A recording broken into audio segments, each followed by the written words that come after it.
Vamos a considerar así, apuntar todo y leerlo. No todo, pero partes. Vamos a estar leyendo la palabra del Señor. El Señor los bendiga en esta mañana. Mire que bien levantarse de temprano y venir y alabar el nombre del Señor, ¿verdad? Me disculpa o pido disculpas por que si no voy a hablar de salvación y de arrepentimiento, es porque yo los conozco a todos ustedes, hermanos, y ustedes también me conocen a mí. No sé si hay alguien que apenas hoy esté viniendo para escuchar la palabra de Dios. Pero considero que después de un año de estar asistiendo, de estar escuchando la palabra del Señor, usted ha sido salvo. Usted se ha arrepentido. Usted ha entregado su vida al Señor. Entonces no necesita que se le predique de salvación, de arrepentimiento. Simple y sencillamente es aprender más de la palabra de Dios. Incline su rostro y vamos a orar, vamos a darle gracias al Señor. Padre, te damos gracias en esta mañana. Señor, por tu bondad estamos aquí reunidos. Muchas gracias por tu misericordia, por todo lo bueno, por todo lo maravilloso que eres, Señor, con nosotros. Te damos gracias, Señor, por nuestra salud, por nuestra vida.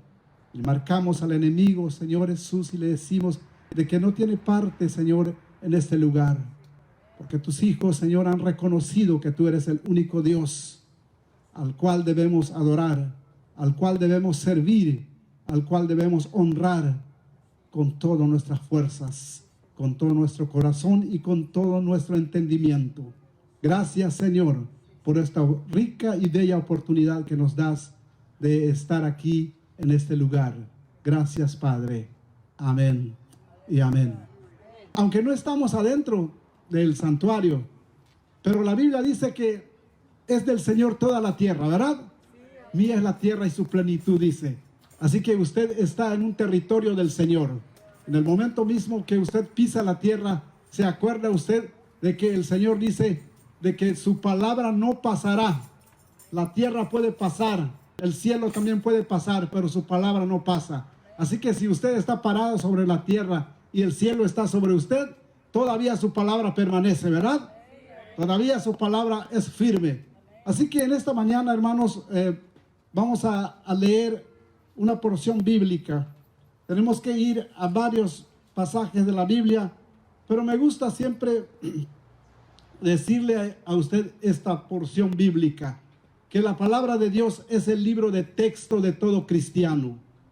La palabra del Señor es el libro de texto de todo cristiano, como cuando los niños van a la escuela. Cuando los niños van a la escuela, el libro de texto que les enseña a los maestros, ese es en el cual ellos tienen que aprender, tienen que ser instruidos, tienen que depender de ahí de lo que les enseña el maestro. Yo no me considero un maestro, ¿no? Pero sí vamos a leer la palabra del Señor. Y cuando leemos la palabra del Señor, hay una palabra que me gusta que dice, útil para enseñar. Útil para enseñar. ¿Qué es la palabra útil? La palabra útil es algo que trae provecho, es algo que trae beneficio, es algo que no nos lleva para atrás, sino nos lleva para adelante siempre. Útil para enseñar.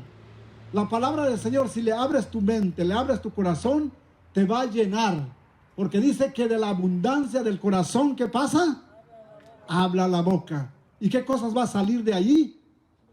La palabra de Dios, cosas buenas, una palabra de alegría, una palabra de gozo, algo que vas a transmitir a otra persona. Tiene necesidad de Dios una persona y tú lo tienes, pásaselo.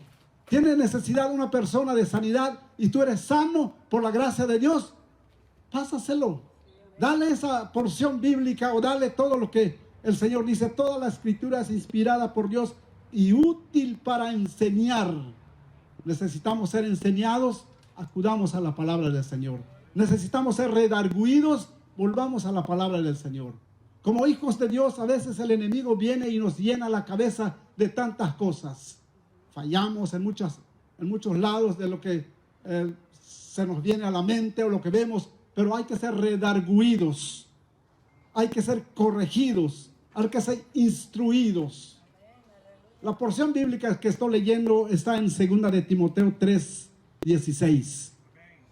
No vamos a predicar de esa palabra, no vamos a tardarnos mucho de esta porción bíblica, pero lo que trato de decirle a usted es que estamos entrando en el momento en que yo les digo que la palabra de Dios es el libro instructivo, es el libro de instrucción para todo cristiano.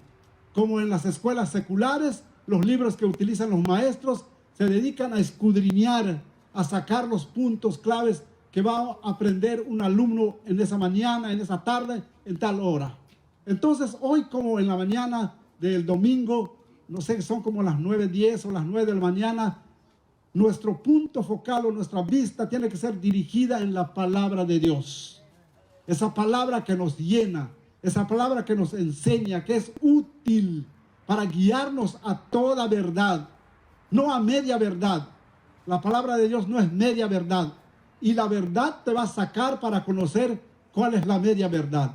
La media verdad es el que tergiversa al enemigo, ¿verdad? Te va a enseñar esto, no, que tienes que hacer esto, que tienes que hacerlo. Pero la palabra de Dios nos lleva a toda verdad. ¿Qué dice? Y conoceréis la verdad. ¿Y la verdad qué hace? ¿Te cautiva? Te deja libre. La verdad te deja libre. ¿Y de dónde viene esa verdad? Jesucristo dijo, yo soy el camino, la verdad y la vida. Mire, Él es el camino, Él es la verdad y Él es la vida.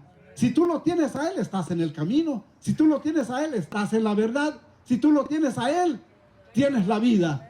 Yo he venido para dar vida, dice el Señor. ¿Y qué vida? ¿Y qué clase de vida vino a dar el Señor? Vida en abundancia, vida útil, vida de provecho, vida que parece que estamos caminando sobre algodón, ¿verdad? Hemos oído todo lo que está sucediendo, que los embates del problema, la enfermedad, de todo eso, pero un hijo de Dios siempre tiene que estar confiado. Lea usted el Salmo 91, dice, porque ha puesto su confianza en mí, yo también lo libraré. Pueden volar cosas de día y de noche y todo, mas a ti no llegará, dice. Entonces, cuando leemos la palabra del Señor, entonces es útil para enseñar la palabra de Dios, ¿verdad? Así que en esta mañana vamos a sacarle un poco de provecho también al tiempo y vamos a leer entonces por qué es útil la palabra de Dios. Lo dijimos aquí, que es útil porque nos enseña, ¿verdad? Vamos a ir al libro de Eclesiastés. ¿Usted sabe dónde se encuentra el libro de Eclesiastés? Está después de Salmos, de Proverbios y antes de Isaías, ¿verdad? Antes de Cantares. Vamos a leer el libro de Eclesiastés.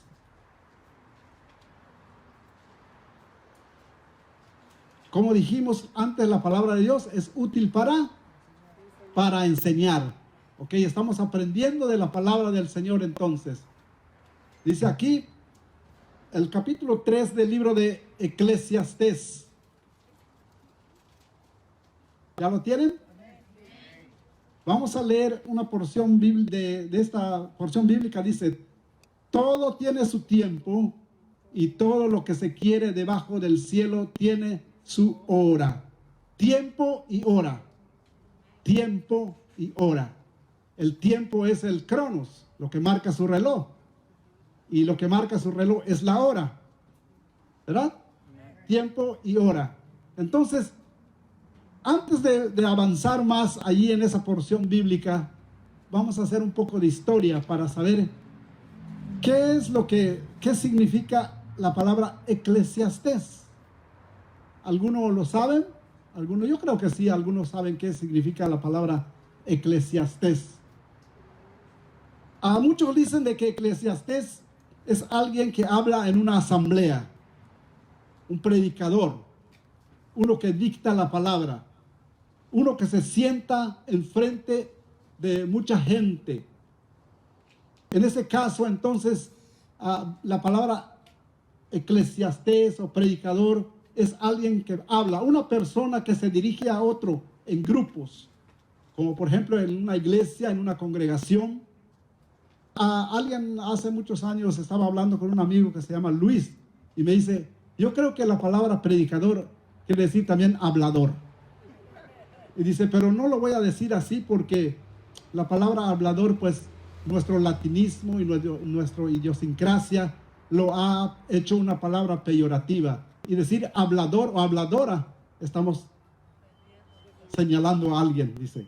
No sé si usted así entiende, pero hablando técnicamente o hablando bien, hablador, pues es uno que habla, ¿verdad? Entonces, Eclesiastés es uno que se sienta frente de una asamblea, frente a un grupo de personas. Es considerado como un predicador, uno que se dirige a otros en un grupo, en una congregación. Como ejemplo, ahorita estamos en un grupo y estamos sacando porciones de la palabra del Señor. Entonces todos somos predicadores, ¿verdad? Porque usted también está almacenando algo en su mente, en su corazón, que más tarde usted lo va a hacer como lo hacen los becerritos o los toritos, lo va a digestar otra vez, lo va a regresar y lo va a transmitir a otra persona. Usted lo que aprende, no se quede con ello. Siempre le he puesto el ejemplo. ¿Se acuerdan cuando les hablé de una ranita? Una ranita que es muy así, muy creída. Todo lo que le decían sus amigas, ellas decían, no, yo soy mejor. Si tú tienes una mancha, yo tengo 2 manchas. Mira qué grandotes los tengo. Y así lo decía, muy creída. Y hasta que una vez ahí en el agua, en el charco donde estaban, vino un buey grandote a tomar agua. Y la otra ranita le dijo, mira qué animalote. Pues yo también puedo ser como ese animal. No puedes. Sí puedo. No puedes. Sí puedo. Y se fue inflando, se fue inflando. Y le dice, miren, ¿me parezco? No, no tanto, te falta un poco. Y se fue inflando más, se fue inflando. Ahora sí me parezco, como que te falta un poco. Y cuando trató a la tercera vez, estalló. Entonces no nos vaya a pasar lo mismo, no nos llenemos de tanto aprender y no lo transmitamos a otro, no lo pasemos a otro. ¿Y qué nos va a pasar? Nuestra mente va a estallar, ¿verdad? Lo que usted aprende, lo que usted siente que le ha bendecido, bendiga a otros. Lo que siente que usted ha recibido, si ha recibido bendiciones del Señor desde que creyó, desde que leyó su palabra. La palabra del Señor, como lo dijimos desde un principio, es útil para enseñar. Si a usted lo ha enseñado, enseña a otros. Aquí lo que estamos aprendiendo de este hombre, de este Eclesiastés, entonces es una persona que se sienta en una asamblea, que habla. Pero este libro es acreditado o es dado a rey Salomón. A rey Salomón. Este libro relata los sentimientos, las experiencias y las observaciones de un hombre. ¿Me entendió?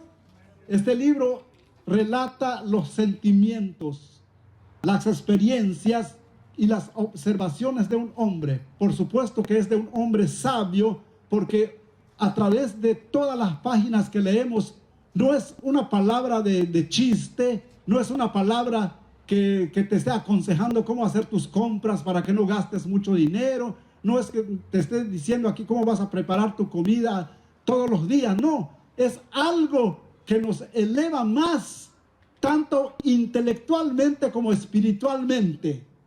Tanto para abrir nuestra mente y darnos cuenta de que hay algo que Dios ha puesto en nosotros.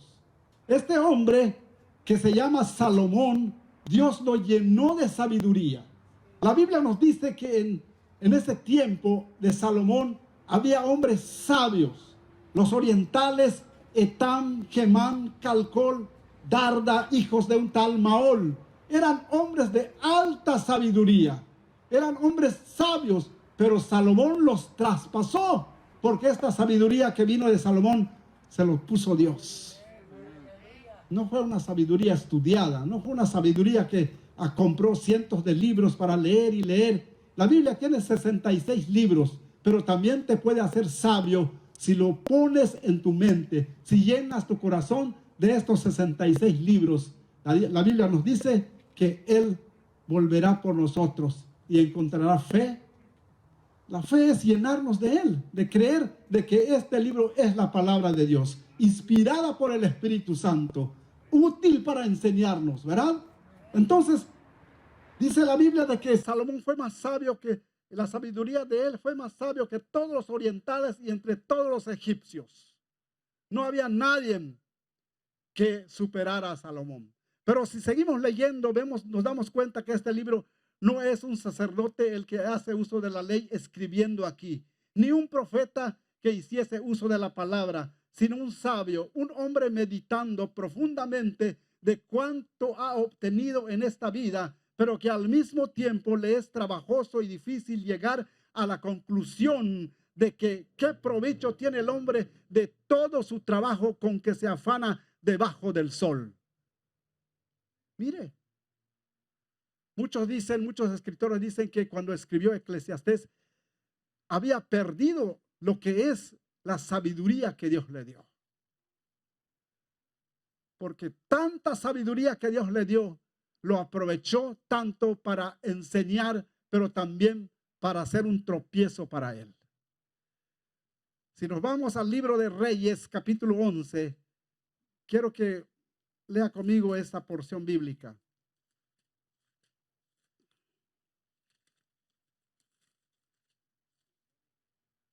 Bendecimos el nombre del Señor. Primera de Reyes, capítulo 11.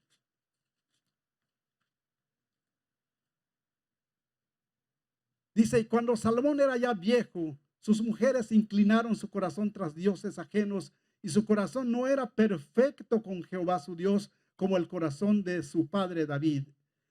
El versículo 9 dice, enojó Jehová contra Salomón por cuanto su corazón se había apartado de Jehová, Dios de Israel, que se le había aparecido 2 veces. ¿A usted cuántas veces ya se le apareció Dios? Yo creo que ninguna vez, ¿verdad? Pero mire este Salomón, qué delicia o qué provecho, o qué privilegio que 2 veces se le aparece Dios. Claro, en sueños. Pero de todas maneras, hermanos, Dios tenía un trato directo con este hombre. Sin embargo, ¿qué hizo? Se enojó Jehová contra Salomón por cuanto su corazón se había apartado de Jehová su Dios. Se cree entonces que con ese tiempo Salomón escribió el libro de Eclesiastés. Eclesiastés no está dirigido a nadie en particular. El autor les habla a los hijos de los hombres y por ende a la humanidad entera, a nosotros, a usted, a mí. Cuando leemos las palabras de este hombre, nos damos cuenta de que hay tiempo, como él dice, todo tiene su tiempo y todo tiene su hora. Tiempo en el cual estaba en su apogeo su sabiduría. Tiempo en el cual él tenía una comunicación directa con Dios. Tiempo en el cual él incensaba a Dios, hacía sacrificios a Dios. Pero llegó una hora o llegó un momento, llegó en un tiempo en el cual desvió su corazón delante de Dios. Y entonces, cuando nos apartamos de Dios, las cosas traen consecuencias. Bueno es seguir al Señor desde tu juventud. Bueno es seguir al Señor desde en el mismo momento que tú abres tu boca y confiesas que Él es tu sanador, que Él es tu salvador, que Él te ha redimido, que Él te ha sacado del lodo cenagoso en el cual tú andabas. Pero en el momento en que tú le das la espalda al que te salvó, al que murió por ti en la cruz del Calvario, horrenda cosa es caer de las manos de un Dios vivo. Yo le preguntaba al pastor Amelio y allá en mi pueblo, en Tizimín, y el hermano Pacheco, ¿qué pasó con él? El hermano Pacheco ahora está con los otros, con los que usan ropa larga. Conocer la verdad y regresar otra vez ahí, en un lugar así, se le conoce como apostasía, dar la vuelta al Señor. Apostasía. Y el Señor no quiere que usted haga apostasía, porque ha estado en la verdad o está usted en la verdad. Usted ha conocido a Dios, ha confesado que Él es su Salvador y entonces Él quiere que usted siga. Él quiere que usted camine con Él. Entonces el sentimiento, las experiencias y las observaciones de este hombre lo sitúan a escribir. Podemos aprender muchas cosas de este libro, pero yo saqué 4 conclusiones. Aquí nos damos cuenta de que Este hombre está buscando una explicación de algo que ha perdido, algo que ha extraviado. Está buscando una explicación con sabiduría. Y lo que podemos aprender aquí es que su mensaje no se relaciona con otra cosa que con la vida terrena. Alguien que ha perdido algo valioso y trata de encontrarlo, pero no lo va a encontrar si no regresa otra vez su mirada al que le dio todo ese montón de sabiduría. Así que si usted piensa que el mundo es bonito, piensa que el mundo, como dicen, que es camino ancho, trata de caminarlo un poco y verá que lo primero que le va a empezar a venir, oh no, esto no es para mí, porque usted ha conocido la verdad de Dios, porque usted ha gustado lo que es la dulzura de lo que es la palabra de Dios. Segundo lugar, o número 2, el autor se pregunta si el hombre consigue un provecho real de todos sus esfuerzos. Número 2, el autor se pregunta si el hombre consigue un provecho real de todos sus esfuerzos. Número 3, el predicador o el escritor de Eclesiastés descubre por la observación y la experiencia que la única fuente de satisfacción se halla en el mismo hombre o en el ser humano en el ejercicio pleno de las facultades de su cuerpo y de su espíritu. Recuerde que el cuerpo o el espíritu, todos nosotros somos hechura de Dios. En nosotros Dios puso algo que se llama conciencia. La conciencia visceral que Dios ha puesto en nosotros nos acusa de nuestros hechos, nos acusa de nuestros actos. En el momento mismo en que fallamos, aunque nadie nos esté viendo, si usted tiene una conciencia conectada con el Señor, ¿qué le sucede a usted? Usted pensará, ¿por qué dije esto? ¿O por qué hice esto? Hay momentos en que nuestra mente se queda oscurecido. Pero entonces la conciencia que trabaja en nosotros, la conciencia que Dios nos ha puesto, nos impulsa a darnos cuenta de que andamos mal o decimos algo mal. Y tenemos que volver al camino. Tenemos que volver a sintonizarnos como el radio, como las radios que pierden su sintonía. Yo recuerdo que tenía unos radios que se llaman Majestic, unos radios de plástico, y cuando los sintonizábamos solo escuchamos al señor Fidel Castro, que ya murió también. Ahí hablando Radio Habana Cuba, que Radio Rebelde, que Radio Pinar del Río, que el béisbol, que el señor Linares, que Consuegro Sandalia, que hizo tal y tal y tal esto.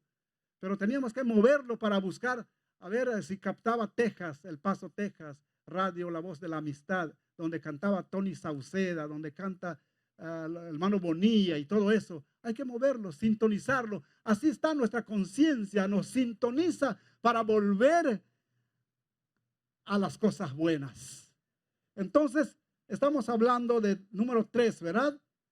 Y el número 4 también descubre que el seguimiento de la sabiduría y del placer no da la felicidad. Que el seguimiento de la sabiduría y del placer no da la felicidad. Y llega a la conclusión de que hay un tiempo determinado e inexorable para el ejercicio de toda facultad intelectual y física a todo ser humano. Porque se pregunta a él y dice, ¿soy sabio o de qué sirve la sabiduría? ¿De qué sirven las riquezas? Si un necio va igualito a dar al mismo lugar que un sabio. 1 metro de abertura de tierra, ahí van a caber los dos. Tanto le sucede al necio como al sabio, al rico y al pobre. Todos van a la sepultura. Entonces, hay un tiempo determinado e inexorable para el ejercicio de toda facultad intelectual y física a todo ser humano. Y por eso dice, todo tiene su tiempo y su hora. Todo tiene su tiempo y su hora, lo que leímos aquí. Si nos detenemos entonces aquí a ver, o lo que podemos sacar y aprender, buena es la sabiduría, buenas son las riquezas, pero ¿de qué sirve si no está Dios en el asunto? ¿De qué sirve todo esto? Puede ser un sabio, un hombre, eres igual. De tanta inteligencia, pero si no tienes a Dios en tu corazón, eres igual a los necios. Pablo contrasta con Salomón en Romanos 11:33 cuando habla Pablo diciendo de que sabiduría que viene de Dios. La sabiduría que viene de Dios es lo que usted está leyendo en su palabra. Esa es la sabiduría que usted necesita. Ser dirigido por Dios. Ser entendido de que tú eras un pecador, que no valíamos nada, que no teníamos un precio, que no merecíamos ni siquiera nada, alzar nuestra mirada hasta allá arriba para decir, Señor, ¿cuánto tú pagaste por esta persona que no vale nada? ¿Cuánto tú pagaste? Derramaste toda tu sangre por mí en la cruz del Calvario.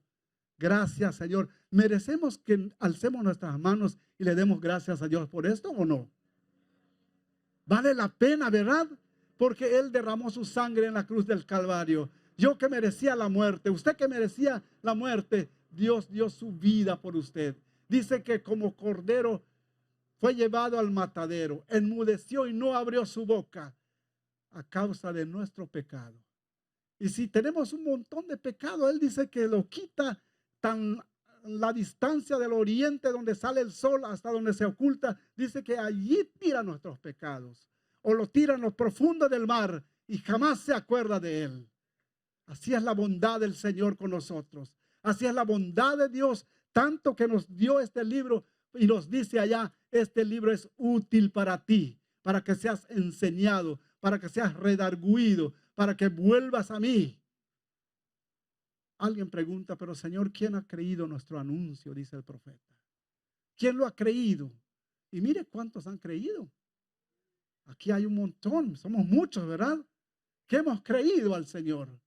Cada uno de ustedes, cada uno de nosotros, somos algo útil para llevar más, aumentar más. Uno de nosotros que gane dos de otro que gane otros dos, y otros dos, y así, hermano, llenaremos este lugar, ¿verdad? Entonces nos damos cuenta que aquí buena es la sabiduría, buenas son las riquezas, pero ¿de qué sirve si no está Dios en el asunto? Sigamos leyendo.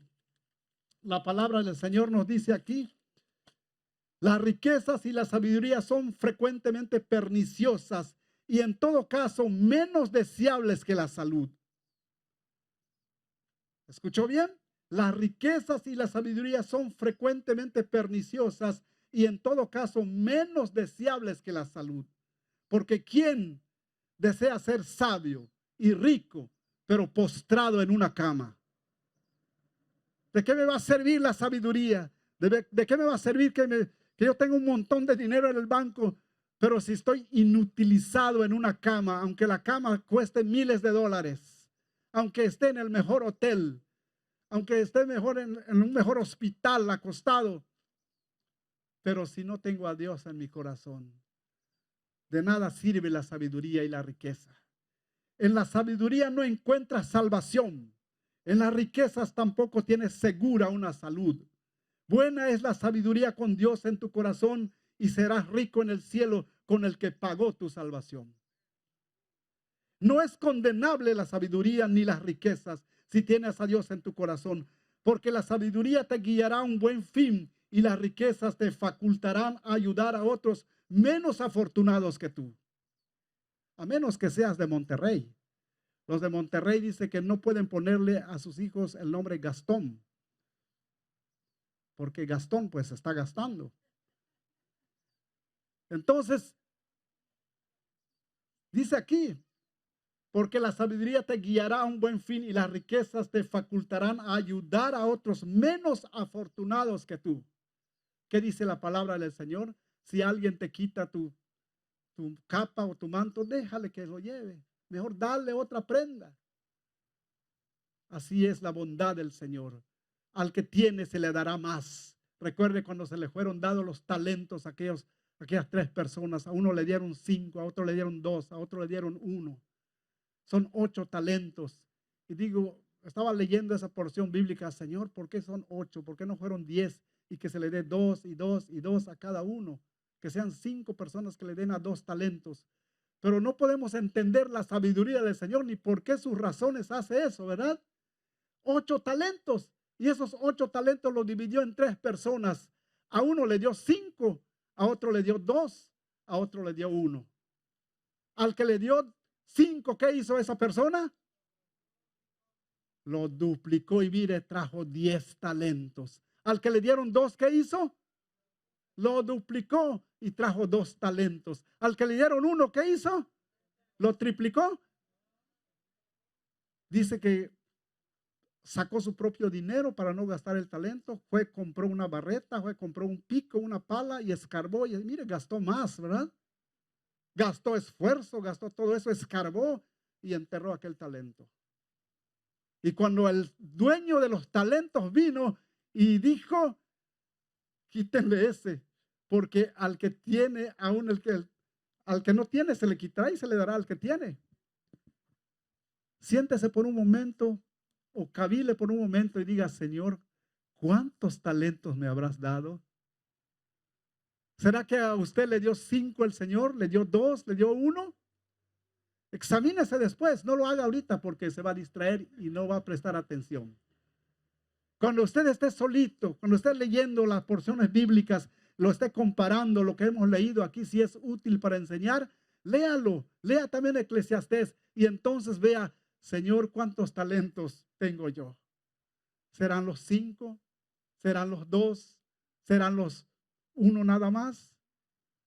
Y entonces verá usted que Dios necesita esos talentos, que lo hagas resplandecer, que lo transmitas, que invites a otro para compartir ese talento que Dios te ha dado. Si te dio 1, compártelo, no lo esconda, no escarbe y lo esconda. Si le dio 2, bienaventurado, y si le dio 5, mejor, ¿verdad?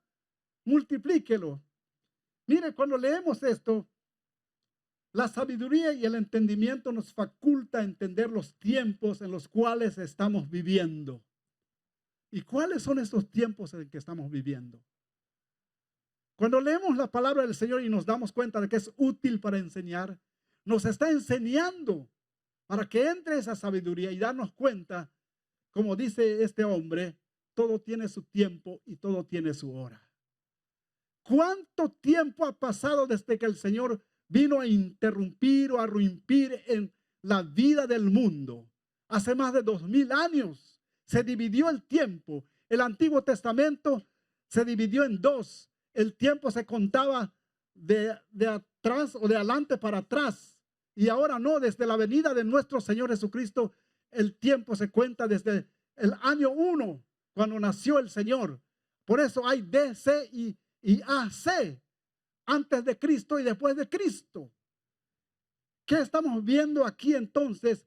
Que al leer la palabra del Señor es útil, nos enseña, nos abre nuestra mente y nos damos cuenta cuántas generaciones han pasado en el cual nosotros estamos viviendo ahora, disfrutando de una palabra de Dios que aquellos hombres que lo escribieron ni siquiera entendieron lo que estaban escribiendo, pero que sí Dios les llenaba la mente para hablar de profecía. Los profetas ni siquiera entendían si se trataba de ellos lo que decían. Unos lloraban porque veían a través de cómo Dios va a destruir a su pueblo, de cómo Dios va a desterrar a ese pueblo. Y Jeremías lloraba y decía, pero ¿cómo es posible?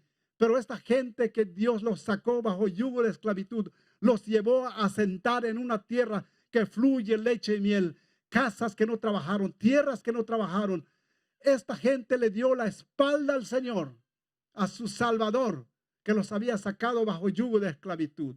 Estando ellos allí, le dieron la espalda. Ahora viene el Señor Jesucristo, nace, a los suyos viene para regresarlos otra vez. Pero ¿qué hacen los suyos? Los suyos no le recibieron.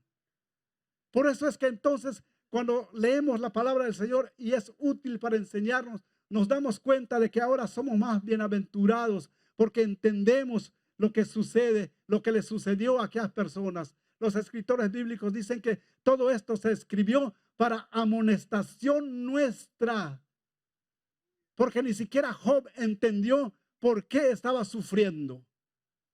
Pero cuando nosotros lo leemos, lo entendemos, porque ya está hecho la historia. Job no entendía por qué estaba sufriendo. Job no entendía por qué su cuerpo fue utilizado como un campo de aterrizaje de aviones. Un avión se va, otro avión viene. Es un banco de guerra el cuerpo de Job. No lo entendía él, ¿por qué? Pero cuando lo leemos nosotros aquí, lo entendemos. Nos damos cuenta que el enemigo venía, estaba él ante la presencia de Dios también, pero no podía hacer nada sin la autoridad de Dios. Somos bienaventurados porque son 66 libros y en ella encontramos nuestra salvación. Usted ha encontrado su salvación al leer la palabra de Dios, al aceptarlo, al tener fe en él. Entonces, nos damos cuenta entonces que cuando los discípulos de Jesús cuestionaron a él acerca del fin de los tiempos, él les dijo lo que encontramos en su palabra. Si somos entonces tan bienaventurados como leemos, vamos a ir al libro de Lucas 21. Lucas 21 nos dice la palabra del Señor. Para entender los tiempos en los cuales estamos viviendo, tenemos que leer esta porción bíblica. El versículo 7 dice, le preguntaron diciendo, maestro, ¿cuándo será esto y qué señal habrá cuando estas cosas estén para suceder? El 29 dice, mirad la higuera y todos los árboles. Cuando ya brotan, viéndolo, sabéis por vosotros mismos que el verano está ya cerca. Así también vosotros, cuando veáis que suceden estas cosas, sabed que está cerca el reino de Dios. De cierto os digo que no pasará esta generación hasta que todo esto acontezca. El cielo y la tierra pasarán, pero mis palabras no pasarán. Si usted usa su sabiduría, si usted usa su entendimiento, se dará cuenta entonces que estamos viviendo los últimos días. El Señor está en las puertas. El Señor está en las puertas. El reloj de Dios una vez estaba leyendo una revista y dice que el reloj eterno o el reloj eterno no menciona si es de Dios, pero dice que el reloj eterno del juicio quedan apenas unos granos de arena en ese reloj. Estamos en los últimos momentos, hermanos. ¿Y qué nos está hablando aquí el Señor? La sabiduría que usó en Salomón, el entendimiento que usó en Salomón, quiere que usted lo tenga también para entender que estamos viviendo los últimos días. Enfermedades, pleitos entre gobiernos, entre naciones, entre pueblo y pueblo, entre familia, entre tantas cosas que está sucediendo. Estamos viendo que las palabras del Señor se está cumpliendo. Lo que leemos aquí, mirad la higuera y todos los árboles. La higuera es usada por el Señor como emblema de Israel. Y la maldición de la higuera estéril constituye una parábola. El pueblo no había respondido al llamamiento del Señor, que por ello anuncia su juicio. Este árbol tenía las hojas que viene con los primeros frutos, según lo vemos en Marcos 11, 12 y 17. Es en el verano la verdadera cosecha, pero hubiera tenido que tener al menos los higos verdes de la primavera, poco antes de verano. La presencia de las hojas sin el fruto es indicación de la profesión religiosa de Israel, pero sin frutos. Y constituye una solemne advertencia acerca del peligro del nominalismo religioso en general, en tomar la palabra o el tomar el nombre de Dios en vano. Es lo que le pasó a Israel. Le dieron las leyes, pero no aceptó el amor o lo que trajo el Señor en sus palabras. Según la profecía, la higuera de Israel deberá reverdecer al final de los tiempos. Es en este sentido que muchos intérpretes entienden Mateo 24, 32 y 37. Si usamos la sabiduría a nuestro favor, entonces sabemos que todas estas cosas que vemos en este tiempo acontecer nos avisa que Él está a las puertas. Dios le dice a Juan, no selles las palabras de este libro, porque el tiempo está cerca. He aquí yo vengo presto, dice el Señor. Lo que aprendimos aquí, hermanos, que la palabra de Dios es útil para enseñarnos, para llamarnos la atención. Y la atención que leímos aquí para abrir nuestra mente es ver a un hombre tan sabio, pero que perdió por un momento lo que es la sabiduría. Si usted ha sido enseñado, si usted ha sido la palabra de Dios útil para usted, tome la sabiduría, tome el entendimiento que saque usted de la palabra de Dios y no lo pierda de vista por ningún momento, porque en cualquier momento el Señor irrumpirá la historia para venir a componer todo lo que está malo.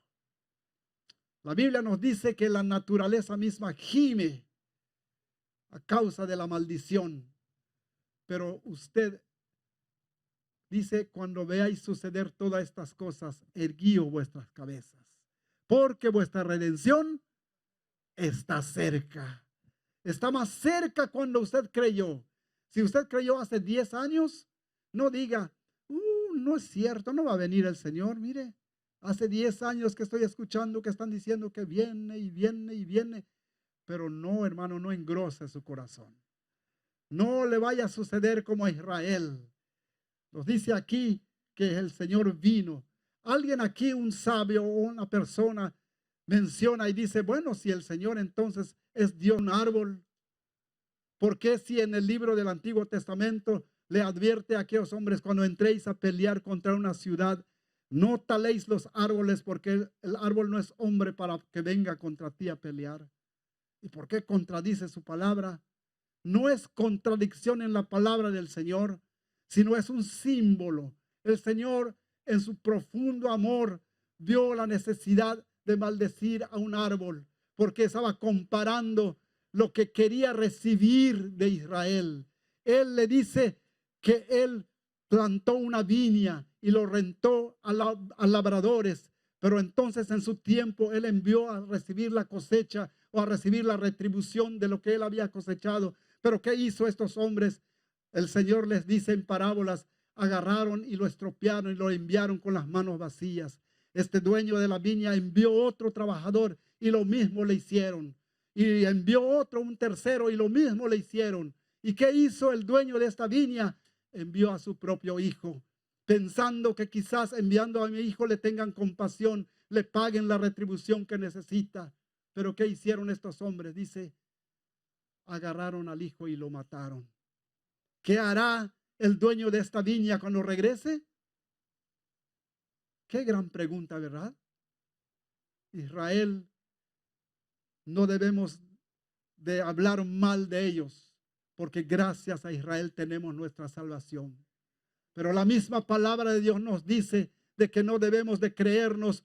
La palabra jactarse es creerse demasiado y decir, bueno, Israel lo perdió y yo lo tengo. No, porque la Biblia nos dice, no te creas tan pan de peso como para que vengas a decir que eres mejor que Israel. Porque si Dios tuvo misericordia y te injertó en ese árbol, en ese tronco de árbol, también Él es poderoso para quitarte y volver a injertar al que era del árbol natural.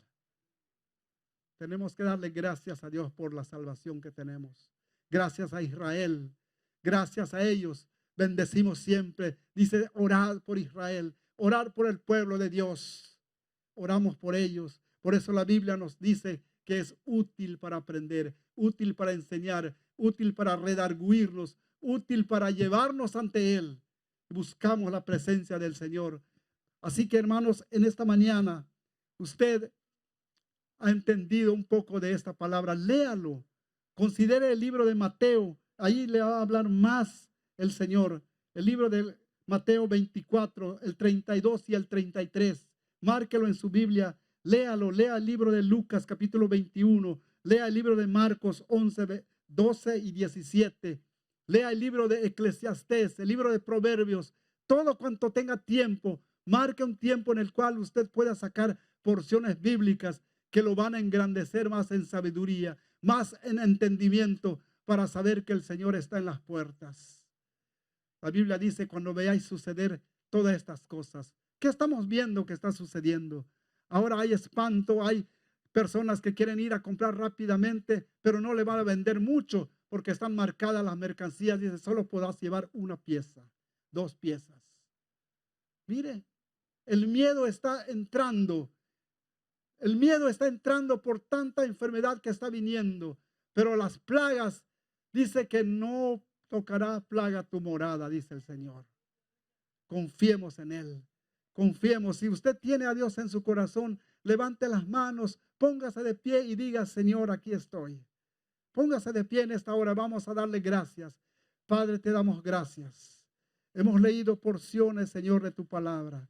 Tal vez no hemos amalgamado, Señor, bien como debiéramos de hacerlo, pero son porciones, Señor Jesús, en el cual entendemos que es inspiración tuya, Señor, por medio del Espíritu Santo. Pusiste en manos de estos hombres que escribieran, Dios mío, todo el deseo que tienes para ti, Señor Jesús, y para nosotros. Gracias te damos por la oportunidad que nos da, Señor Jesús, de haber leído lo que el apóstol Pablo le escribió al joven Timoteo, aconsejándole, Señor, de que tu palabra es inspirada y que es útil para enseñar, para redarguir, para llevarnos a toda verdad. Señor, también lo que leímos en el libro de Eclesiastés, este hombre que escribe y dice que todo tiene su tiempo y todo tiene su hora aquí debajo de la tierra. Gracias te damos, Señor, por hablar, Señor Jesús, a nuestro corazón, por, Señor Jesús, hacer que brille en nuestra mente, Señor Jesús, de que tú estás en las puertas. Gracias, Señor, y ayúdanos también para que con nuestro testimonio, Señor, podamos hacer, Señor, brillar tu luz. Tu palabra nos dice que no se enciende una luz y se guarda debajo de un almud, sino que se pone, Señor, en una parte alta. Y nos dices también, Señor Jesús, que no se esconde, Señor Jesús, nada delante de ti, que somos la sal de la tierra, Señor, pero si la sal pierde su sabor, Señor, de nada sirve. Gracias te damos, Señor, por estas grandes oportunidades que tú nos das, Señor, de compartir tu palabra. Si hay alguien, Señor Jesús, en nuestros medios, que es por primera vez, Señor, que escucha tu palabra, que quizá no haya entendido, Señor, pero con el tiempo, Señor Jesús, aquí están los ancianos para que con ellos puedan hablar. Aquí está, Señor Jesús, las damas. Si es una dama, Señor, el que necesita de tu consejo, que hable, Señor, con las damas de casa, Señor Jesús, de remanente de Jesucristo. Gracias te damos, Señor, en este día. Bendice, Señor, la porción que hemos leído. Señor, que haga efecto en nosotros, que se quede grabado en nuestra mente, en nuestro corazón, para que el Señor Jesús no entre por el oído derecho y salga por el oído izquierdo. Gracias te damos, Señor Jesús. Amén. Amén. El Señor los bendiga, hermanos.